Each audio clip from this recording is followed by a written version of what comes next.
আমি ডক্টর অর্ণব দত্ত, মনোরোগ বিশেষজ্ঞ। আজ আমি নির্দিষ্ট কোনো রোগের কথা বলবো না, আজ আমি বলবো কখন আপনারা আপনার মানসিক রোগীকে কোনো মেন্টাল নার্সিংহোম বা মেন্টাল হসপিটাল বা অ্যাসাইলামে বা রিহ্যাব যেটাই বলুন না কেন সেখানে ভর্তি করা দরকার। দেখুন, এই ব্যাপারটা আমরা সবাই জানি যে মানসিক রোগীদের মধ্যে দুটো স্পষ্টভাবে ভাগ আছে। একটা ভাগ হচ্ছে কি, তারা বুঝেন তারা একটা রোগে আক্রান্ত, তারা নির্দিষ্ট সময় ওষুধ খাবে, তাদের খুব একটা সমস্যা নেই, তাদের ওষুধ খাবেন, ডাক্তার প্রেসক্রিপশন করবেন, কাউন্সিলিং করবেন, ঠিক আছে। আর কিছু রোগী আছে, এটা একটু বেশি দেখা যায়, সেটা তারা মনে করে তারা মানসিক রোগী নয়, বাড়ির লোক তাদের মানসিক রোগী বানিয়ে রেখেছেন, তাই তারা কথা ওষুধ খাবে। আবার কিছু মানসিক রোগী আছে যেটা এই পর্যায়ে করছে, তারা মনে করেন যে ঠিক আছে এতদিন তো খেলাম, এবার আমি সুস্থ হয়ে গেছি, বেকার কেন ওষুধ খাচ্ছে, সেখানেও তারা বন্ধ করে দিলে সমস্যা হয়। এবার এই প্যাকেজে আয়ুর্বেদিক, হোমিওপ্যাথি, অ্যালোপ্যাথি যে কোনো কিছু হতে পারে।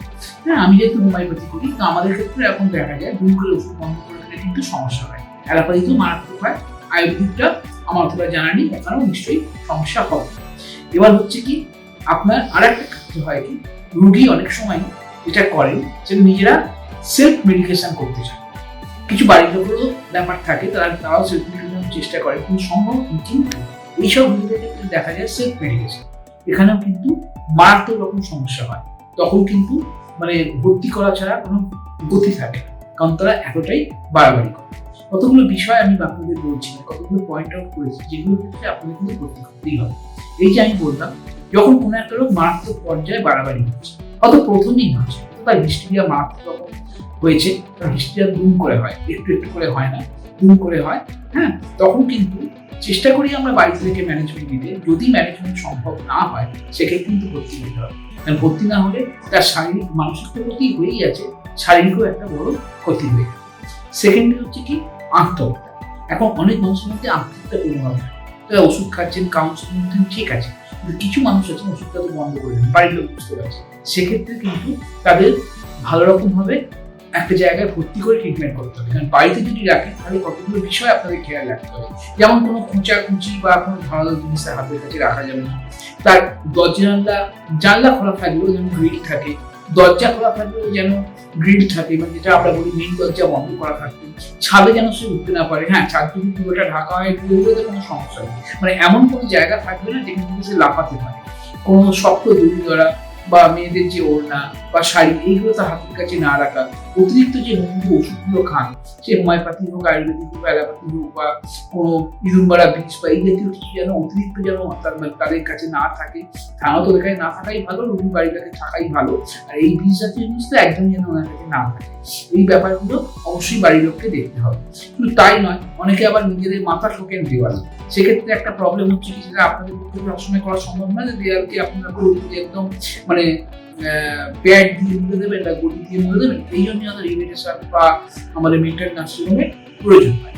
এই কতগুলো বিষয় থাকে, সেগুলো করতে হয় যেন রোগীকে এটা কিছু বলে সেই ব্যবস্থাটা নেওয়া যায়। সেক্ষেত্রে আপনাদের মেন্টাল অ্যাসাইলাম বা মেন্টাল নার্সিংহোম বা হসপিটাল বা রিহ্যাবে ভর্তি করাটাই ভালো, তাতে তারা এই অবজারভেশনের মধ্যে থাকবে, চিকিৎসাও হবে এবং এই সমস্যাটা ধীরে ধীরে দূর হবে।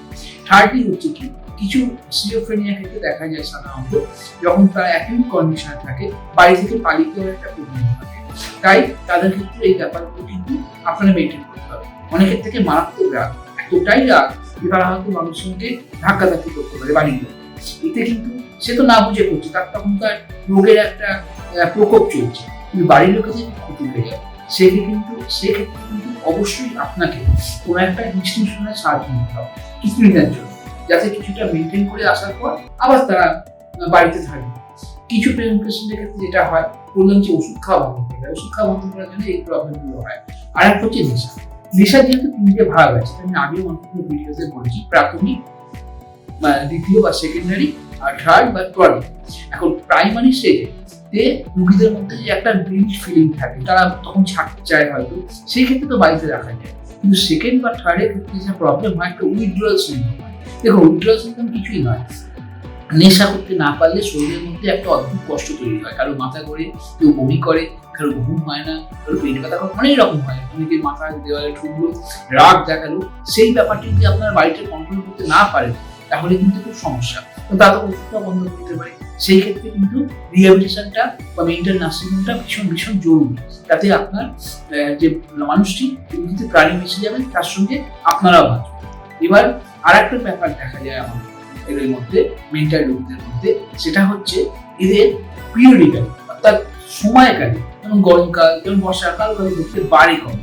সেই বাড়া কমার ব্যাপারটা কিন্তু মোটামুটি যারা অনেক দিন ধরে একটা মানুষের সঙ্গে ডিল করছেন তারা কিছুটা জানেন যে এই সময় বাড়তে পারে। সেই সময় যদি বাড়াবাড়ি হয়, অবশ্যই আপনি যে ডক্টরকে দেখাচ্ছেন, যেহেতু আমি হোমিওপ্যাথি করি, আমাদের কোনো সাইড এফেক্ট নেই এবং অনেক মানুষই আমাদের কাছে আসছেন এখন, তো আপনি সেখানে ডাক্তারের সঙ্গে পরামর্শ করে ওষুধের ডোজটা একটু এলিভেট করা।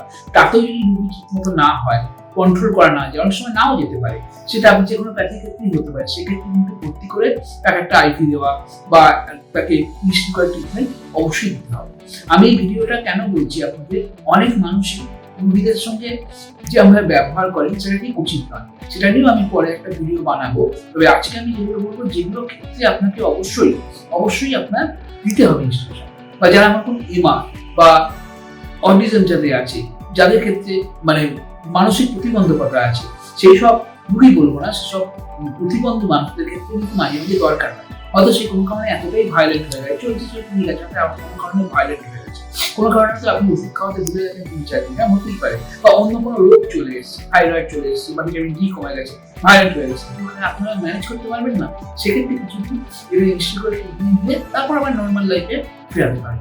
এই ব্যাপারগুলো যদি আপনি রাখেন এবং একটা নর্মাল রোগের মধ্যে ভাবেন, যেমন যদি কারো হার্ট অ্যাটাক যদি হয় বা কারো হার্ট অপারেশন হচ্ছে, আপনারা যেমন মাঝে মাঝে ডক্টরের কাছে যান, প্রয়োজনীয়তা একবার ভর্তি হতে পারে, এইরকম স্বাভাবিকভাবে ব্যাপারটা নিলে তাহলে কিন্তু রুগীও ভালো থাকবে, তার সঙ্গে আপনাদের জীবনটা খুব সুন্দর হবে।